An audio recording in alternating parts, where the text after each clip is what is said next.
नमस्कार, मैं हूं Viresh Singh. News talk show में आज आपका स्वागत करता हूं इंडियन पॉलिटिकल टॉक शो में। तो आज एक युवा राजनीतिक विश्लेषक श्री श्रीकांत वैष्णव जी हैं, जिनसे हम ये जानना चाहेंगे कि मध्य प्रदेश में आखिर कांग्रेस हारी तो क्यों हारी। ठीक है ना कि 18 साल का बीजेपी के ही राज करने के बाद क्या जनता वो सारी चीजें भूल गई जिसके लिए मामा को कोसती थी, और कमलनाथ जो जीतने के कगार पे थे वो आखिर क्यों हारे। तो चलिए युवा राजनीतिक विशेषज्ञ से जानना चाहते हैं, और ये युवा सोच, युवा मंच और युवा देश के बारे में मैं बात कर रहा हूं। ठीक है ना, तो मैं युवाओं को ला करके ये जानना चाहता हूं कि आखिर मध्य प्रदेश में कांग्रेस क्यों हारी। तो चलिए, नमस्कार श्रीकांत जी, आपको न्यूज टॉक शो के इंडियन पॉलिटिकल टॉक शो में स्वागत करता हूं सर। तो नमस्कार, श्रीकांत वैष्णव जी हमारे साथ में हैं, और ये राजनीतिक जो है तो विश्लेषण करते हैं और युवा विश्लेषण करते हैं, युवा पत्रकार भी हैं और बहुत सारे ये टेक्निकल काम भी करते हैं, और कई पार्टियों के साथ ये घूम चुके हैं, उनके साथ रह चुके हैं। तो ये एक युवा के नज़र से हम देखना चाहते हैं और ये पूछना चाहते हैं सर से कि सर आप हमको बताइए कि मध्य प्रदेश में कांग्रेस क्यों हारी।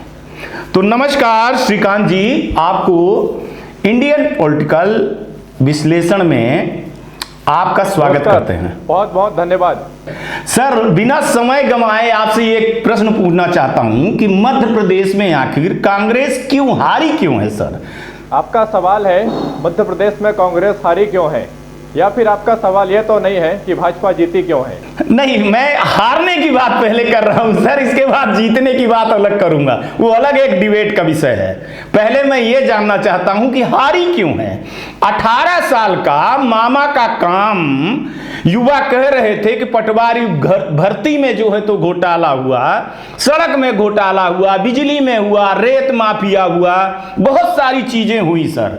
इसके बाद भी कांग्रेस आखिर क्यों हारी है, सबसे बड़ा सवाल ये है सर। बीजेपी क्यों जीती वो एक अलग सवाल है सर। जी, मैं आपका जवाब देना चाह रहा हूं।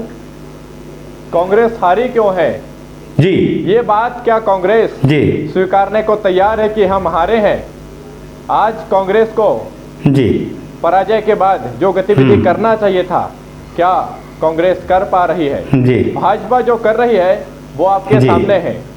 भाजपा ने अनेक योजनाएं निकाली हैं, उनका लाभ किन वर्गों तक पहुंचा ये आप भली भांति जानते हैं, पर कांग्रेस ने कितना विरोध कर पाई है। हम बात करते हैं कि कांग्रेस क्यों हारी है, तो कांग्रेस के बड़े बड़े नेता भी हारे हैं, जिनमें से ऐसे कई नाम हैं जिन्होंने पिछली सरकार में तो मंत्री भी रहे हैं, 2 से 3 बार विधायक भी रहे हैं, 4-4 बार विधायक रहे हैं। ऐसी सीट कहा जाता था कि ये सीट पे कोई नहीं हार सकता है। और मैं ये भी बता देना चाहता हूँ, जो सीट 50,000 की लीड करती थी, 40,000 की लीड करती थी, वो सीट बचा पाना कांग्रेस के प्रत्याशी के लिए बहुत मुश्किल हो गया है।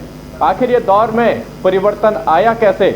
और हम बात करते हैं मीडिया की, तो साथियों आप समझते हैं मीडिया ने एग्जिट पोल में क्या दिखाया। चुनाव के पहले, कहने का मतलब यह है कि मतदान के पहले न्यूज चैनल क्या दिखा रहे थे, मतदान के बाद क्या दिखा रहे थे, और मतगणना के 3 दिन पूर्व से क्या चुनावी हलचल शुरू हुई, और ऐसा क्या माहौल बना कि लोगों का ध्यान भाजपा जीतने की ओर हो गया था, और कांग्रेस का क्या होगा ये लोगों की चर्चा से ही हट गया था। जी, कांग्रेस हारी है, परंतु कांग्रेस में कितने नेताओं ने एक्शन लिया है? अब वो समय गया है कि कांग्रेस के नेता अपने घर बैठे ऑफिस में एक ट्वीट कर दें और चुनाव जीत जाएं। अब वो समय गया है कि कांग्रेस के नीचे कांग्रेस के नेता संसद मार्ग से निकलकर गांधी प्रतिमा तक चले जाएं और देश में हलचल चली जाए। जिस तरीके से भाजपा ने काम किया है, जिस तरीके के भाजपा ने अपने कार्यकर्ता को तैयार किया है, जिस तरीके से भाजपा ने अपनी बी टीम तैयार किया है, अपनी सी टीम तैयार किया है, या ऐसा कहा जाता है कि भाजपा ने अपने प्रतिनिधि को भी तैयार किया है। अपने युवा मोर्चा को इस तरीके से तैयार किया है कि एक एक युवा मोर्चा का कार्यकर्ता कांग्रेस के 10 कार्यकर्ता पर भारी हो रहा है। चाहे अब विद्यार्थी मोर्चा की बात करें, महिला मोर्चा की बात करें, या इनके जितने भी वर्ग बने हैं उनके लगातार प्रशिक्षण होते हैं। पर कांग्रेस में एक बात तो मैं स्पष्ट तरीके से बोल देना चाहता हूं कि कांग्रेस ने कभी अपनी टीम ही तैयार नहीं किया है। एक नेता का अपना एक फेस चला है।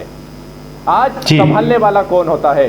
चुनाव कार्यकर्ता से जीते जाते हैं, चुनाव पार्टी के बड़े नेता से नहीं जीते जाते हैं। पार्टी के बड़े नेता जिन्हें हम स्टार प्रचारक के बतौर चुनाव के मद्देनजर रखते हुए प्रचार कराने के लिए गिनती के दिन 15 से 20 दिन क्या हम क्षेत्र में घुमाएं तो क्या जनता विश्वास करेगी? अब वो पहले जैसी जनता नहीं रहा है कि जो कट्टर कांग्रेसी वाली बात कहें या कट्टर भाजपाई वाली बात करें, बिल्कुल ऐसा नहीं है। और साथियों, मैं आपको ये भी बता देना चाहता हूं कि कांग्रेस तो हारी है, पर भाजपा के भी वे नेता हारे हैं जिन्हें कभी राष्ट्रपति पुरस्कार भी मिला है, जो कभी मंत्री भी रहे हैं, लगातार 15-15 साल मंत्री रहे हैं, वे भी चुनाव हारे हैं।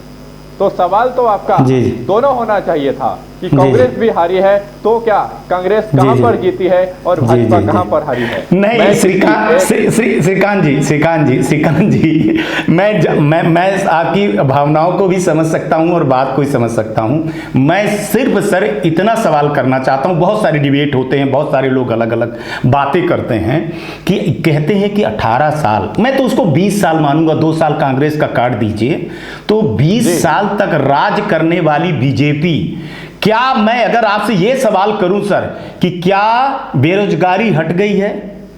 क्या जो छात्रों का एक मांग था कि जॉब नहीं निकल रही है, क्या जॉब हो गई है? क्या रेत माफिया सुधर गए हैं? क्या अतिक्रमण जो हो रहे थे, माफिया भू माफिया थे, वो अचानक सब कुछ ठीक हो गया सर? चुनाव में 2-3 महीने, 3-4 महीने यही पब्लिक सर, यही लोग, यही नेता कह रहे थे कि शिवराज जी का जाना तय है, बीजेपी हारेगी, और सारे सर्वे भी बता रहे थे। ठीक है, तो हम उस पर सर सवाल कर रहे हैं, इस पर नहीं। आपने बोला सर, बहुत बढ़िया बोला कि टीम होती है, टीम काम करती है, सब कुछ काम करती है। आज की डेट में सब कह रहे हैं कि लाडली बहना ने जिता दिया है ना, तो क्या लाडली बहना ने जिता दिया? तो जो भाई हैं, जो भाई लोग हैं, जो जीजा लोग हैं, जो फूफा लोग हैं, तो उनके कैरियर का क्या? मेरा ये सवाल था सर। तो इसलिए मैंने आपसे पूछा कि बीजेपी जीती वो एक अलग चीज है सर, जैसे आपने बताया कि उनका ये टीम है, बी टीम है, सी टीम है, अब तो माइक्रो टीम हो गई, उनके पन्ना प्रमुख होते थे। इसलिए मैंने सर थोड़ा सा आपसे यह जानना चाहा कि आखिर हारी क्यों? कहीं ऐसा तो नहीं हुआ सर कि अति उत्साह कांग्रेस को ले डूबी? नेता ने अविश्वास पैदा किया है नेता पर इसका भुगतान जनता ने नेता को ही दे दिया है। ये बात तो केवल 2 राजनेताओं के बीच की थी, पर इसका प्रभाव पूरे मध्य प्रदेश पर पड़ा। इसका दुष्परिणाम ये हुआ कि नेता तो गए ही गए, ना जाने कितनी सीटों को लेकर गए, पर जनता है आज सक्षम है, आज पढ़ी लिखी है, पहले की जनता नहीं रही है। ऐसा नहीं है कि जो नेता ने पार्टी बदले थे, विधायक से मंत्री बनने के लालच में या प्रलोभन में मंत्री बने, पर हालत ये किया है जनता ने कि अब वो विधायक भी नहीं बन पाए। ये बात भी स्पष्ट है। मैं ये बात बिल्कुल बोलना चाहूंगा कि ये जो परिणाम हुआ है, ये जो परिणाम आया है, ये एकदम अकल्पनीय है। जनता के लिए तो अकल्पनीय है ही है, पर कांग्रेस के लिए ज्यादा अकल्पनीय है। मुख्य बात मैं ये बोलना चाहता हूँ। कहने का मतलब ओवर कॉन्फिडेंस हो गया था, बहुत ज्यादा ओवर कॉन्फिडेंस। और बीच में देखा गया था सर ना कि प्रचार उचार भी उस तरह के हल्ला नहीं हुई थी। हमको तो लगता है कि बीजेपी जो साइलेंट काम कर रही थी वो किसी को दिखा नहीं, और ये लोग जो है तो वो प्रचार नहीं कर पाए जो प्रचार बीजेपी। कांग्रेस ने खुद अपने आप को हराई है। कांग्रेस के नेता खुद अपना नेता स्वीकार करने को तैयार नहीं है कि हमारा प्रदेश का प्रतिनिधि कौन होगा, मुख्यमंत्री कौन बनेगा। बिल्कुल बिल्कुल। और मैं यही, इसीलिए मैं, ये युवा मंच है, हम लोगों का आने वाला टाइम है। हम अब वो डिबेट नहीं करना चाहते सर अपने शो में। हम युवाओं की सोच ले आना चाहते हैं कि आखिर युवा क्या सोच रहा है। आप क्या सोचे सर? अभी आप बताइए, आप 25-26 साल अंडर 30 के हैं आप, और आप ऐसे सोच रख रहे हैं और निष्पक्ष रख रहे हैं, तो ये एक बहुत बड़ी बात है कि आज के युवा ये सोचता है, जानता है। जबकि कमलनाथ जी ने, हाँ सही बात है, जबकि कमलनाथ जी ने दिल्ली छोड़ करके भोपाल में 10 साल से जमे रहे, 10-12 साल से जमे रहे। अब देखिए भगवान जाने कि कांग्रेस का क्या होगा। सर धन्यवाद आपका, बहुत बहुत धन्यवाद। आज हमारे कार्यक्रम से जुड़े आप और निर्भीक और सही आंकड़े के साथ में आज आप हमारे साथ में उपस्थित हुए और लोगों को बताए, उसके लिए बहुत बहुत धन्यवाद आपका। मैं यही कहना चाहूँगा कि कांग्रेस जैसा चाहिए उस तरह से परफॉर्मेंस क्यों नहीं कर पाई? क्या जनता के विश्वास जीतने में कांग्रेस ने बहुत बड़ी चूक कर दी है? इस पर कांग्रेस को और कांग्रेस पार्टी को सोचना चाहिए। आज तक के लिए इतना ही। कल आऊँगा तो फिर किसी मुद्दे में बात करूँगा। तब तक आप लोग अपना ध्यान रखिए, आसपास सफाई रखिए और बड़े बुजुर्गों का सम्मान करिएगा। नमस्कार, जय हिंद, जय भारत।